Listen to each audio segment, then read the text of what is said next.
Hello everyone, and welcome to my channel General Hospital Official. I hope everyone is having a wonderful day.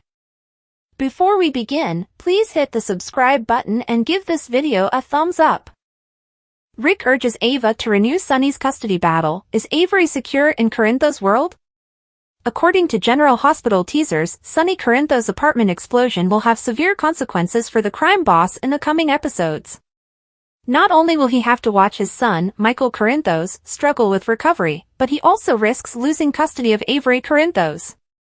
As fans recall, he and Ava Jerome were formerly involved in a custody battle, but the proceedings came to a halt when she was accused of being at blame for the Metro Court pool disaster that killed baby Irene Ashford.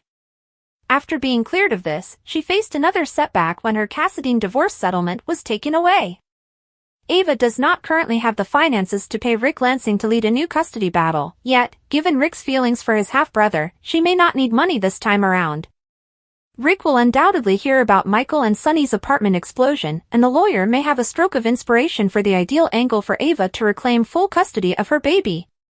In light of the attack on the penthouse, where tiny Avery lives on a daily basis, and the fact that one of Sonny's other children was caught in the crossfire and is battling for his life, there is a unique chance. Someone is clearly targeting Sonny, creating an uncomfortable environment for Avery. Could Rick decide to do the same with Sonny as Carly Spencer did with Wiley and Amelia Corinthos, right under Willow Corinthos' nose? Could he seek a judge to remove Avery from Sonny's custody in the interim until the culprit is apprehended? Rick would say this is for Avery's safety, but how long would it take the PCPD or even the WSB to discover out who was behind the strike given that the explosive device left no evidence? According to General Hospital spoilers, Rick will not let something like this go by. Rick is all about rubbing salt in the wound, so while Sonny deals with the repercussions of his penthouse explosion and Michael's illness, would Rick pull a slim ball and take Avery away from him as well? Will Cyrus's illusions kill Michael? Cyrus sincerely feels he is relieving Michael's agony and suffering by infusing digitalis into his fore. Michael's medical team rushes to his aid when Cyrus silently sneaks out of Michael's room. Isaiah appears to comprehend that the situation is quite similar to what occurred to Dex and Sam. Someone is in the hospital for one cause and then goes into cardiac arrest out of the blue. He's seen this before and believes he knows what to do. Lucas questions whether they should do what Isaiah desires. Dr. Gannon claims that if he is mistaken, Michael will die regardless. If Isaiah is correct, Elizabeth is off the hook. Carly is shocked that Willow is using her medical proxy status to make decisions for Michael right now. Carly will not let the lady who slept with Michael's uncle while Michael was on fire get away with her behavior. Willow, on the other hand, refuses to let Carly take her children away. Willow is divided as Carly gives a warning, but she knows one thing: her children belong with her.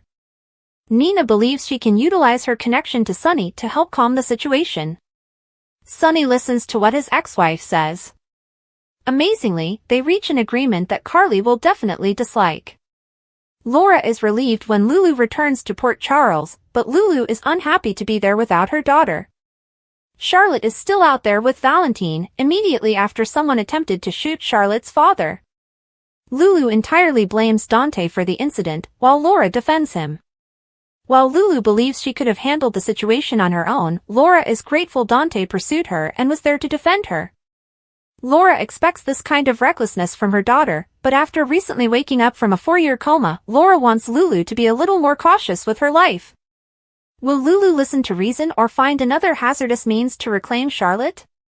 General Hospital spoilers: does Jason's flashback to holding baby Michael foreshadow him playing daddy to Sasha's child?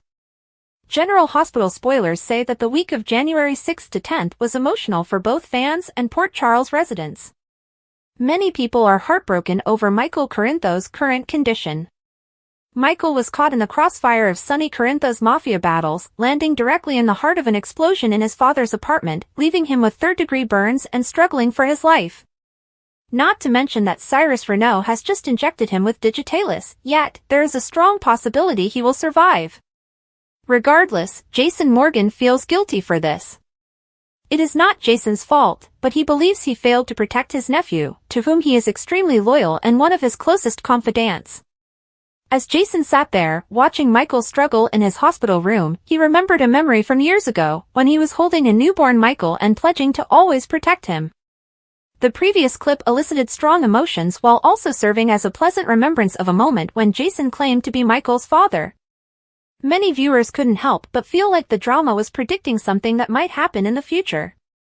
After all, GH teasers indicate that before Michael formally quits storylines, he will make a request that puts Jason in Sasha Corbin's orbit.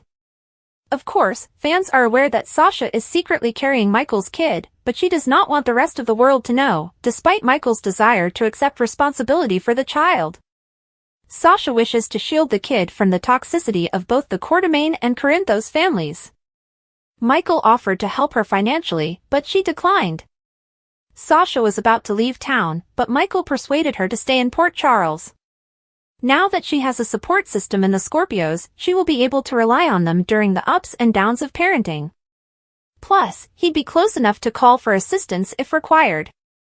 Sasha agreed, but what type of request would Michael make of Jason now that he was about to leave the canvas?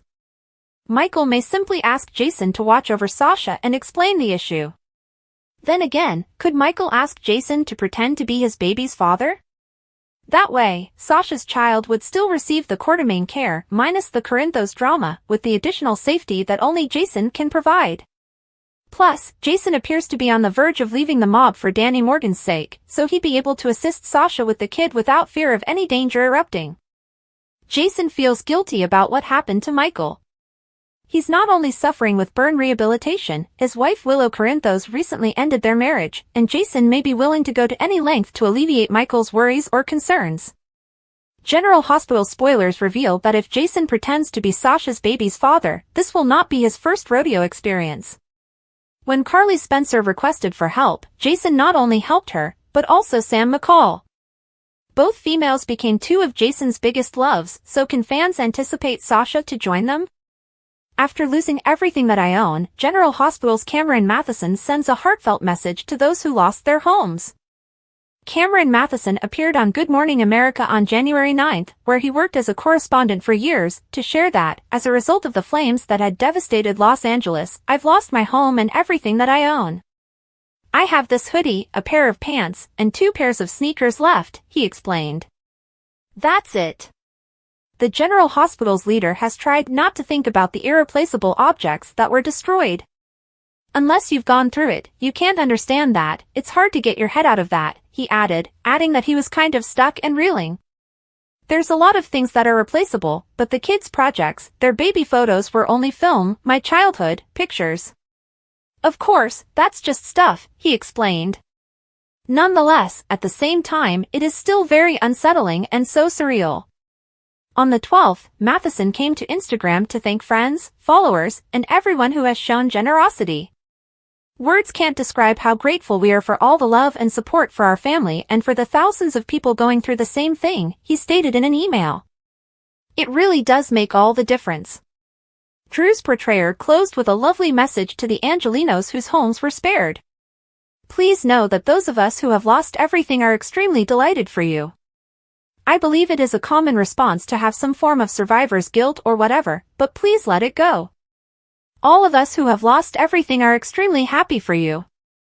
GH spoilers, is Brennan grooming Jocelyn for WSB recruitment? General Hospital spoilers and speculations indicate that Jack Brennan may be preparing Jocelyn Jacks for the WSB. Brennan already had film of Cyrus Renault attacking Dex Heller at Rice Plaza and most likely knows who Cyrus is, but he assigned Jocelyn a duty. General Hospital spoilers, Jocelyn Jacks ran into Jack Brennan at GH. Jocelyn ran into Brennan at GH and gave her an update on Dex's stabbing, which is really Anna Devane's and the PCPD's investigation. He assigned her a task, he provided her a witness list from Rice Plaza that day, and she recognized some of the people. He then assigned her the responsibility of interviewing them to find out what they recalled. Felicia Scorpio was the first person she saw, and she remembered what she had tried but failed to do before. As Jack stood back and eavesdropped, his fingers on his phone, she mentioned that Cyrus stopped ringing the bell for donations when Dex was stabbed. GH spoilers, does Jack Brennan recruit young women for the WSB? Anna recently confronted Brennan, tossed him, and chained him to a chair in his hotel room. It was partly because she overheard him on the phone and caught him lying, but also as a strong warning. She transformed into a ferocious grandma bear after telling him Emma Scorpio Drake was off limits and an Aussie was asking her questions. He appeared to be quite impressed by Emma, and Anna must be aware that he has a history of attracting intelligent young ladies.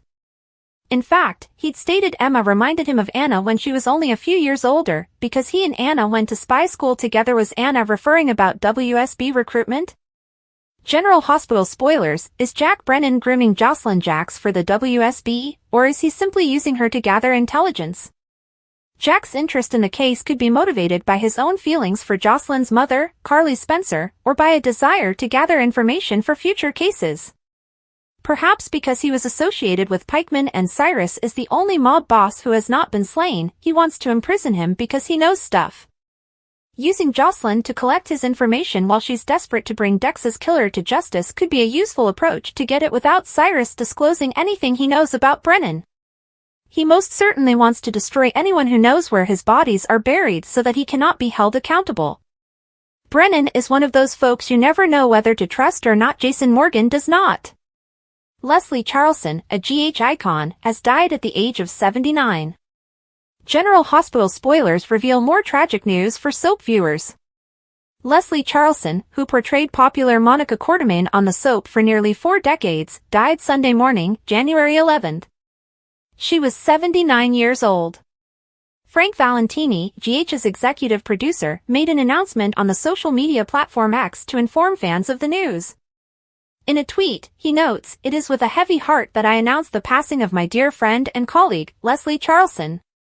Valentine also states, her enduring legacy has spanned nearly 50 years on General Hospital alone, and, just as Monica was the heart of the Quartermains, Leslie was a beloved matriarch of the entire cast and crew.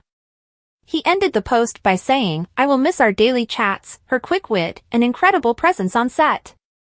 On behalf of everyone at General Hospital, my heartfelt condolences go out to her loved ones during this difficult time." General Hospital icon Leslie Charleson, her acting legacy. Charleson began her career in television in 1964, appearing in primetime shows such as Happy Days, NYPD, The Rockford Files, and Friends, to name a few. She was also associated with film ventures. Charleson will be remembered most affectionately for her soap opera role on General Hospital as Monica Quartermain, which she began performing in 1977. Monica has done and seen it all throughout the years, with extraordinary storylines such as surviving breast cancer, adopting a child, suffering with the loss of children, and losing her longtime spouse, Alan Quartermain. During her stint on the soap, Charleson won 4 Daytime Emmys for Outstanding Lead Actress. Monica hasn't seen on the soap since December 2023 due to health difficulties, but she has remained quite active in storylines, regularly being discussed despite her absence from the canvas. On behalf of everyone here, our hearts go out to Leslie Charleson's family, friends, loved ones, co-workers, and fans at this sad time. Carly's awakening, an end to illusions. Carly Corinthos had always prided herself on her intuition, her ability to see through duplicity and hold firm. But when she stood face to face with Drew Kane under the gloomy lights of the Metro Court, she felt the sting of her own ignorance. "Now I see you for who you really are," she said, her voice low and cruel. Drew's cool composure wavered for a second before he responded, "You don't understand the choices I've had to make." Carly shook her head, the weight of awareness creeping into her chest. It wasn't only about their failing relationship. It was about Drew's determination to manipulate situations, even if it meant tearing the frail strands of trust that held their family together. His role in the breakdown of Michael's marriage to Willow was the last straw. Carly could not recover from this. Portia and Jason, quiet strength. The air inside General Hospital was dense with the hum of equipment and the murmur of worry-filled discussions. Jason Morgan leaned against the wall of Michael's chamber, his stoic face cracking briefly as he watched his godson fight for his life. Portia Robinson approached him, her tone calm yet forceful. "That is absolutely the best thing for him right now," she explained, referring to Jason's presence. Jason nodded, acknowledging the unstated message. Michael required steadiness and power, characteristics Jason possessed in plenty. Portia, ever the compassionate professional, provided counsel not only as a doctor, but also as someone who recognized the gravity of parental responsibilities. Their mutual worry for Michael formed an unsaid kinship, a tacit recognition of their responsibilities in the approaching tragedy. Ava's calculations strike while the iron is hot. Ava Jerome rested against a polished counter in her art gallery, her gaze fixed on Rick Lansing, her lawyer. "You have to be able to use that to your advantage somehow," she said, her voice a mix of exasperation and determination. Michael's condition, while terrible, provided Ava with a rare chance in her continuing custody battle with Sonny. She was not beyond utilizing the upheaval around the Corinthos family to her advantage. Rick, the strategist, listened carefully, his mind already spinning with options. For Ava, this was more than a legal ploy, it was an opportunity to rewrite the rules in her favor. Lucy and Sidwell, a dangerous curiosity. Lucy Coe sat across from Sidwell at Bobby Spencer's comfortable kitchen table, her curiosity clear in the onslaught of questions she asked him. "What else do you need to know about me?" Sidwell demanded, his typical charm giving way to annoyance. Lucy, ever the inquisitive soul, overlooked the warning in his tone. To her, Sidwell was just another mystery to solve. But the truth was much more diabolical. His veneer of civility concealed a deadly instability, one that might endanger anyone who went too near. Lucy continued forward, oblivious to the danger, foolishly dancing on the precipice of disaster, a dangerous posture reminiscent of her previous interactions with Port Charles's more heinous inhabitants. Nina's fierce defense, a mother's instinct. Nina Reeves overheard Jocelyn Jacks and Willow Tate having a heated conversation in the hospital corridor. Jocelyn, enraged by loss and fury, launched a verbal outburst that left Willow visibly scared. "Leave my daughter alone!" Nina interrupted, stepping between the two women. Jocelyn stared at Nina, her emotions threatening to boil over. "This isn't about you, Nina," she replied, her voice shaking with wrath. However, Nina refused to back down. Her maternal instincts kicked in, and she was determined to protect Willow, no matter the cost. The confrontation exacerbated the already fragile connections between the Corinthos and Reeves families. Sasha's shock, a harrowing realization. Meanwhile, in the hospital waiting room, Sasha Gilmore approached an unprepared nurse, her expression a mix of confusion and alarm. "What happened to Michael?" she inquired, barely above a whisper. The nurse paused before expressing the gravity of Michael's condition. The news struck Sasha like a physical blow, and her palm instantly moved to her expectant belly. The weight of the news threatened to overwhelm her, so she collapsed into a nearby chair, trying to figure out what it meant for her unborn kid and future. Unfolding connections, a web of consequence. The threads of these events interlocked, forming a dramatic tapestry that threatened to alter Port Charles. Carly's disenchantment with Drew marked a shift in her alliances, whereas Portia's calm instruction to Jason emphasized the need of unwavering commitment.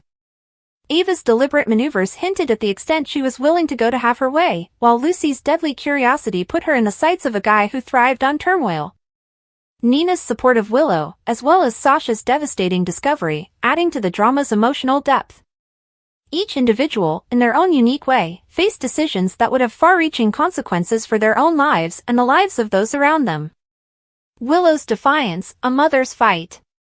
Willow Tate's heart sunk as Nina Reeves raced into the hospital, her face filled with anguish. The tension was evident as Nina faced Jocelyn Jacks in the corridor. "Leave my daughter alone!" Nina snarled, taking a defensive stance in front of Willow. Jocelyn scowled, her mouth clenched with barely restrained rage.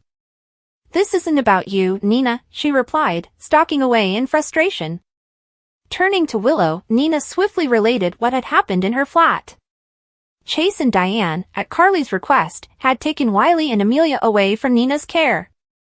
Willow's face turned paler as the words sank in. "They took my kids?" Willow's voice quivered, her gaze darting to the pediatric wing. "They think they can control everything," Nina said, her tone stern. "However, we have leverage. Michael trusted you enough to appoint you as his medical proxy. You can use that to protect Wiley and Amelia." Willow's expression stiffened. She wasn't going to let Carly Corinthos make decisions for her family. With Michael's future unknown, Willow decided to take charge. Her children were her life, and she would fight tooth and nail to keep them safe, even if it meant confronting Carly directly. Carly and Sonny's fragile truce. In another part of the hospital, Carly and Sonny sat side by side in the waiting area, the weight of Michael's situation hanging heavy in the air. For once, the blame and resentment that had long characterized their relationships were missing. "It never gets any easier, does it?" Carly mumbled, looking at the ground. Sonny shook his head, speaking quietly and steadily. "No, it does not. But he is strong, Carly. He'll pull through." The unspoken truth stayed between them. Their children had always been collateral damage in Sonny's volatile world. Nonetheless, in this moment of vulnerability, they relied on one another, deriving strength from their mutual love for their kid. It was a delicate ceasefire that could easily disintegrate under the weight of previous scars, but for the time being, it was sufficient. Sasha's secret, the crossroads. Sasha Gilmore sat at a calm table in a crowded restaurant, unaware of the pandemonium in the hospital. The weight of her secret finally hit her when she overheard a nearby couple discussing Michael Corinthos' illness. Her hand reflexively landed on her stomach, and her mind raced. She had kept the pregnancy a secret, unsure how to handle the complexity of her relationship with Michael, or lack thereof. But, with Michael's life dangling on a thread, the dilemma loomed large. Should she tell the truth? Jason Morgan, ever perceptive, had already started to suspect. Sasha was aware of his gentle encouragement and delicate questioning. But exposing her secret now, during the chaos, felt like a betrayal of the delicate peace she had managed to keep. Lucy's dangerous dance with Sidwell. Lucy Coe, ever the optimist, was impressed by Sidwell's elegant demeanor as she guided him around Port Charles. Her passion was contagious as she took him to Bobby Spencer's restaurant for a casual supper. "So, tell me," Lucy asked, leaning closer conspiratorially, "what draws a man like you to our tiny corner of the world?" Sidwell smiled, but his gaze was sharp and calculated. "Let's just say I'm looking for opportunities," he said, his tone disarming yet purposefully ambiguous. Unbeknownst to Lucy, Sidwell was not the innocent businessman he portrayed himself to be. His connections to the underground were extensive, and he had no qualms about employing violence to attain his objectives.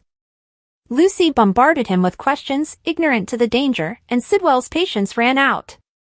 Across the room, Cyrus Renaud sat at a corner table, listening in on the talk. The mention of Michael's name sparked his curiosity. He leaned back, a mischievous smirk flickering over his lips. Cyrus planned to take advantage of whatever Sidwell was doing. Ava and Rick, the calculations continue. At the Port Charles Grill, Ava Jerome and Rick Lansing sat in a private booth, their conversation tense.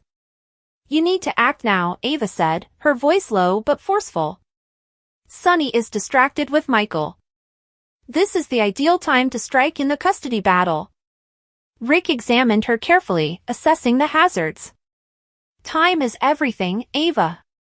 But do not underestimate Sonny. He may be down, but he is never out." Their talk was loaded with strategy and ambition, hinting to Ava's underlying objectives. She wasn't simply battling for custody, she was working to erode Sonny's power piece by piece. The looming shadows, threads intertwined. The undercurrents of duplicity, ambition, and passion were strong at Port Charles. Willow's struggle to regain control of her life paralleled Carly and Sonny's frantic hope for Michael's recovery. Sasha's secret loomed like a ticking time bomb, while Lucy's innocent appeal drew her closer to danger than she knew. Ava and Rick's deliberate tactics threatened to upset the delicate balance of power, while Sidwell's arrival brought an unforeseen element to the mix.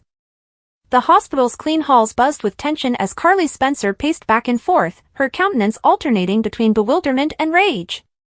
Her son, Michael, lay in a burn unit fighting for his life, but the news she had just received threatened to overshadow his serious condition.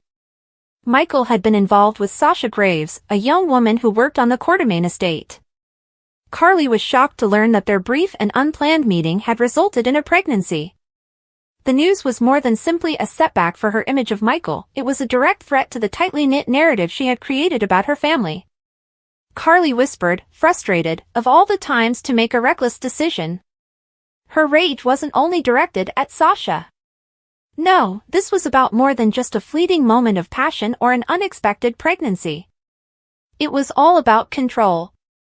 Carly had always taken pleasure in her ability to manage the chaos around her, but this was madness she couldn't contain. Sasha had attempted to remain invisible in the shadow of the Quartermain estate, but fate had other intentions. Her unexpected relationship with Michael had left her split between guilt and the possibility of a better future. However, the weight of her secret became terrible as rumors of her pregnancy spread. Carly stormed inside the estate, and Sasha froze. She expected Michael's mother to be furious, but Carly's fury was nearly palpable.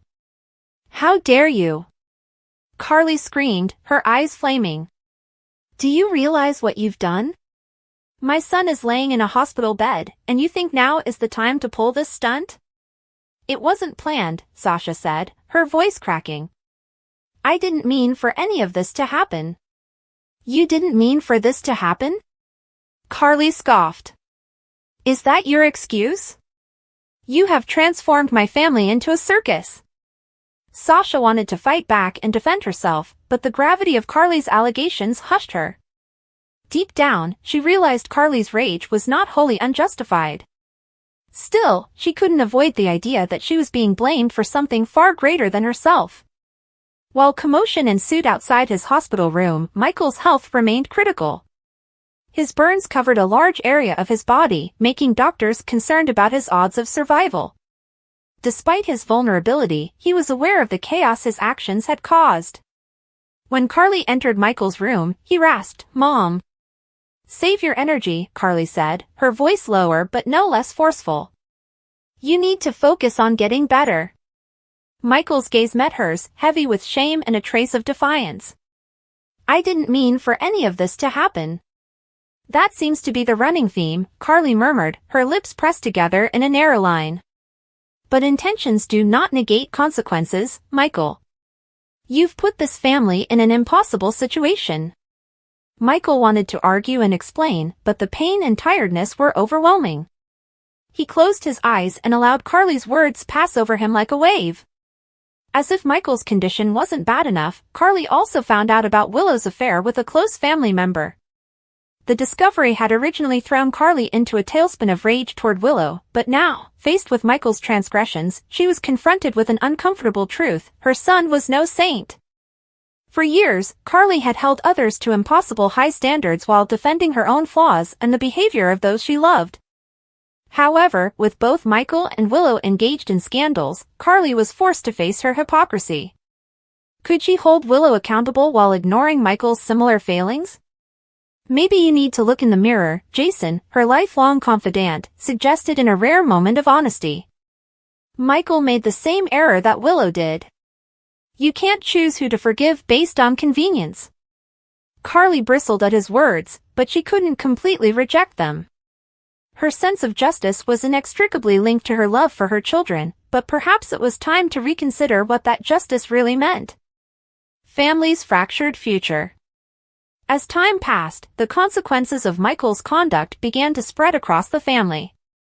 Carly found herself at a crossroads, caught between her need to protect Michael at all costs and the dawning knowledge that her iron grasp on the family's narrative was causing more harm than good.